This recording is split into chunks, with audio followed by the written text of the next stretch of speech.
Welcome to Ajira Stadi with me, Juliet Millie. I'm very pleased today to be with a good friend. Well, I've met him twice, but it feels like we've seen each other for forever. He's called Caleb Ndaka, and he will introduce himself a bit more. So there you go. My name is Caleb Ndaka, and I'm a part of a program called Kids Camp. Yeah, so that's who I am in a nutshell. Bit of background, please. Bit of background. Yes, so where did you grow up? Where did you go to school? All that kind of stuff. I was born in North Rift, in a county called Uasin-Gishu. Wow. But then soon after we moved to Southeastern in a county called Machakos. The place to be. Yes. So that's where I spent like most of my time in Machakos. Went to primary school there, went to high school there, spent some years out of school while I was there. And then later on, I came to Nairobi to go to college. Ah. Yes. Interesting. Which college, if you don't mind? Yes, so I was in, it's a very long name, Jomo Kenyatta University of Agriculture and Technology. JKUAT. For short. Yeah, for those of us who are in the know. Yes. So, January 2008, I went to JKUAT to do a certificate in IT. Okay. And that came after spending 4 years out of school. So, I was pretty excited that finally I was coming back to go to school. Yes. So I started with a certificate, then went to do a diploma, got out, worked for a few years, then went back for my degree. It was quite a journey. Yes. Wow, that's a really good, interesting journey. And just to get a little bit about you, it must mean that you were very interested and valued education a lot. That despite gaps and everything, you were determined, I must get my degree. Yeah. So one thing I really appreciate about my family, especially my parents, is they always told us that first is God, second is education. So you had to be in school, you had to really work. And so when I finished high school and I could not get the cutoff to join a public university, and at that particular point my family could not afford to take me to school, you know, at the top of my list at that particular time was when is the next opportunity for me to be in school. So I remember burning charcoal to collect school fees. I made some bricks to sell. You know, I did a couple of things just to be able to raise school fees. And so 4 years later, when that opportunity opened, I was so glad. Yes. Oh, awesome. That's a great journey and a great learning point for all who are out there that, you know, don't give up. You know, you said you didn't get the marks. Don't give up. Find another way to get in. You start with your certificate, then your dip, then your degree. And that's awesome. So we'll go right quickly into the second question, which is, you've mentioned you work in Kids Camp, or you run a program called Kids Camp. Yes. Is that all you've done since uni? No, I worked for a few more years immediately after university. In corporate world? Yes. Okay. I did sort of IT support, and I also in marketing. Okay. Yeah, and at some point I slowly transited to Kids Camp. All right. Yes. So viewers are wondering, what is this? What's Kids Camp? So define what it is, what you do, and so they can get a bit of understanding and background. So Kids Camp is an initiative that targets children in rural Kenya with limited or no prior exposure to computers, and expose them to computers, because we believe that is an enabler for them to be exposed and empowered to explore more opportunities in the current digital-driven society. So the way we do it is we reach out to contacts in rural Kenya, and then when we have those contacts, we partner with local community organizations like schools, community centers, and then we run after-school training program for the kids. Oh wow. Yes. And this is throughout the term or during breaks, or how does? Yeah, so when we began, typically we're doing it during holidays. But then 4 years later, the number has grown so much so that we're also trying to do it over weekend. So it's on and after. school term. Wow. Yes. Right, that's awesome. I'm trying to digest all this awesomeness. How long ago did this start, and where did that seed of starting this come from? So, get started. When I was in campus, I was part of a small fellowship called United. And one of the things we used to do is weekend getaways. Just pull together our few resources, pocket money, just have an outside of town experience. So one time we were coming from Kitengela, what we called Plot Kitengela, and this just conversation among ourselves, like, hey, you guys, we've had so much fun, but then can we look back like 6 months or 6 years down the line and say, I remember that one particular weekend, and this is impact of that weekend. And so the questions of, with the fun that we're already having, how can we make a tangible impact, especially to underserved community? And that's where, the concept of Kids Camp came. Like, hey, all of us, we have laptops. All of us, we have a bit of, pocket money we can save. And we can connect some kids in rural Kenya. So let's do a road trip with our laptops and let's teach these kids over weekend and review after that. So the first plot to teach kids with our laptops in our bag was on 18th of April 2014, which was an Easter weekend.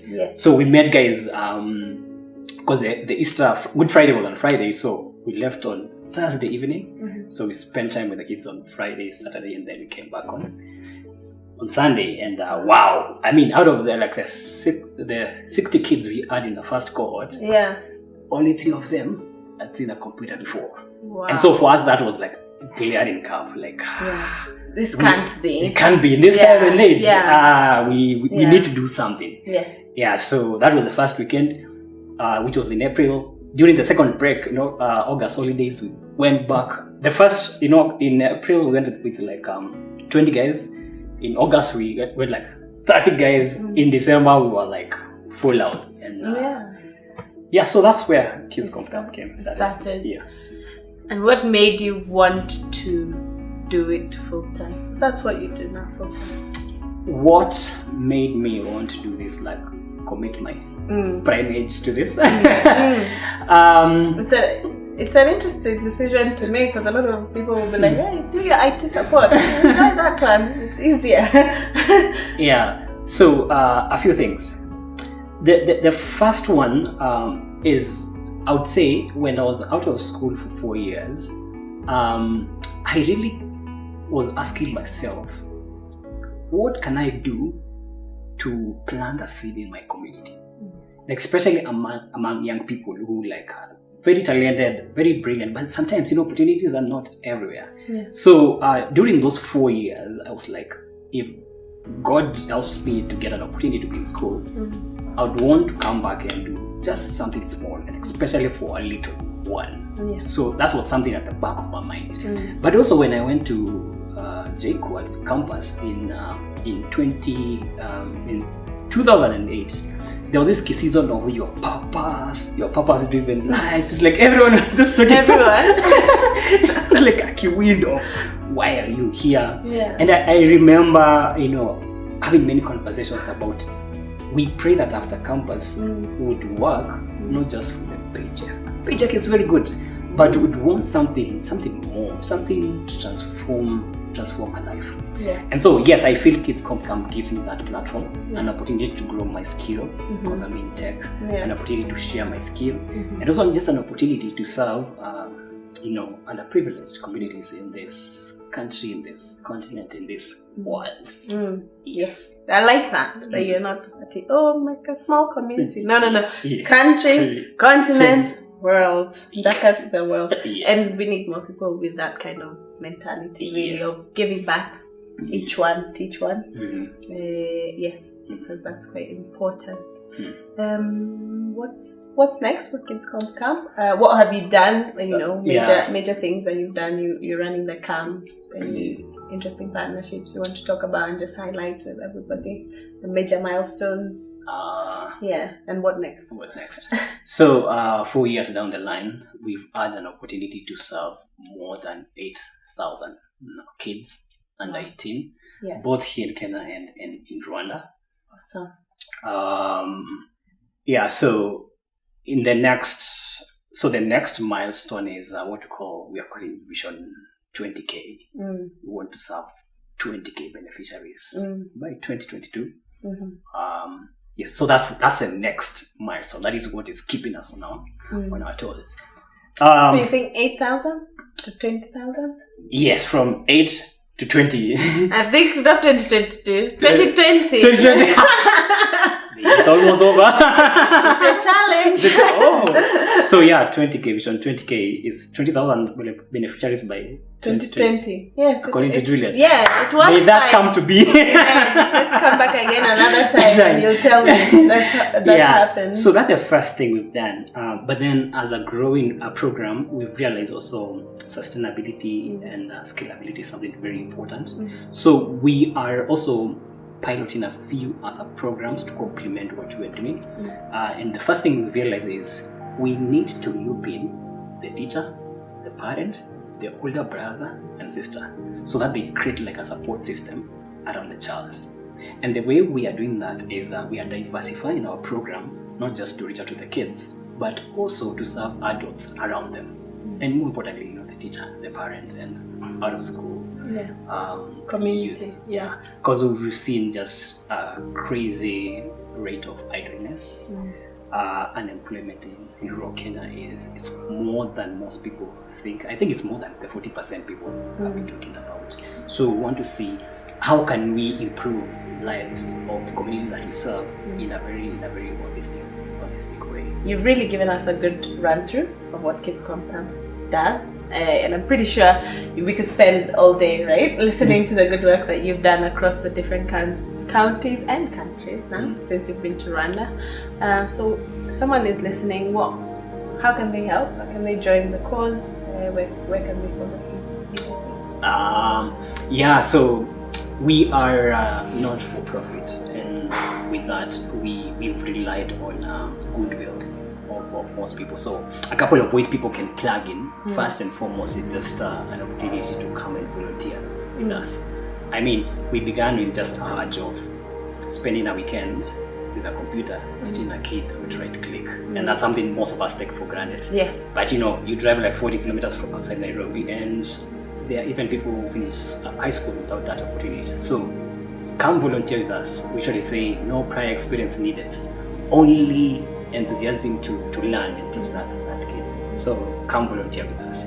2, if you have like any devices you're not using, we should collect them, try to refurbish them a bit, and then you can be able to set up a few more labs. Because again, so you leave the schools with some labs, some equipment to practice with, yes, or just go with your own. Go away. So right now we are going with our own and get it away. But our dream is we'll be able to set up a few more facilities, locally available facilities in the community that we work. Okay. So if you have a device you're not using, bring it over. We'll make good use of it. The last part of the list is if you have any sort of financial support. One of our regular campaign, we call it donate a lunch box. Okay. So a lunch box is food for one child for one camp at only Kenya shillings. 200 shillings. That's like $2. Okay. When you go to a coffee house, it's something that you don't even think about. But that can feed a child for a whole weekend as they learn these very important 21st century skills. So you can donate a lunch box, one or a few more, and that goes to ensure that our camps are food, fun, and computers. Awesome. So that the kids are not looking at you like, thank you for the knowledge, but I can't even concentrate. I remember in Tanariva, one of the schools used to walk for like 10 kilometers just to be able to join a kids' home camp. And you cannot imagine sitting in a class with a child who has walked for 10 kilometers with no food. So it's a teaching aid. Just teaching aid. The way with the computer, we need food to ensure that the kids are learning. Okay. Yes. Awesome. So you've had your call to action. So you might not be wanting to leave your cushy job and do this kind of important work, but you can help in whatever way. You can spare a weekend and go volunteer, or you can give funds. And also you can follow them on Facebook and applaud them. Yes, I do. Follow us on Facebook, on Twitter, and on Instagram at Kids Comp Camp. One word. Yeah. So visit us on www.kidscompcamp.com. So thank you, Caleb. Thanks for sparing time and coming and having the conversation with us. I'm sure everybody has got something from that. And this is new for Ajira Stadi this season. We're going to have 2 concluding questions. And one is, what's your dream for Africa? And the second one is, what did you wish you knew about your career or adulting before you began this First, journey? what I wish I knew. Yes. That life is competitive and opportunities come for the prepared. Oh, Yes. interesting. Do you want to expound? That one is loaded. Do you want to expound on that? Yeah. Example, an anecdote. I mean, growing up in rural Kenya, one of the things that we weren't shown was the way that life is very fast paced, and you need to put your feet forward always. It's sort of like you're on your own, so make sure that you're making the best out of whatever you are now, because success begets success. You don't go to a vacuum and then expect that voila. Yeah. So whatever little thing you're doing, do it well. Whatever little thing you're doing, stand out. Yeah. Yeah, as in do it with your whole might. One of our best friends in campus used to tell us, one of the most dangerous people in this world are believers. And believers, I mean people who believe in a cause, because they give it their whole, and small things done consistently, done passionately, they can yield so much more. Yeah. Yes. So that is very competitive, and opportunities come for them, for the prepared. Oh, that's a good one. Yeah. Dreams for Africa then. Dreams for Africa.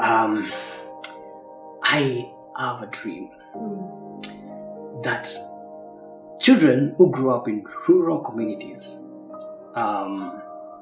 should have equal fighting opportunities with their peers in urban areas.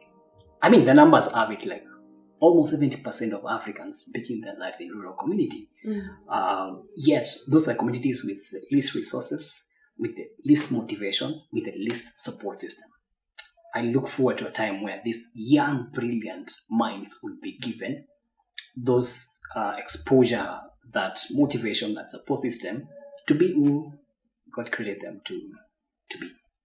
That's very important, because we can't just build a nation from a few who have access to these things, crucial things like the information that you get through the net, who are based in the urban centers, or you who stumble upon that opportunity. You need all of them to come on board, get the infrastructure right. Yes. Government.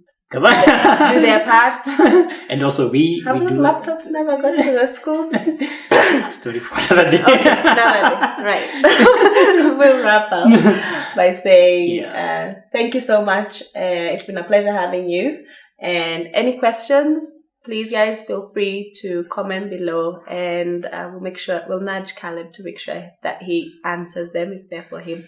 Thank you, and it's been a wonderful time. Bye for now.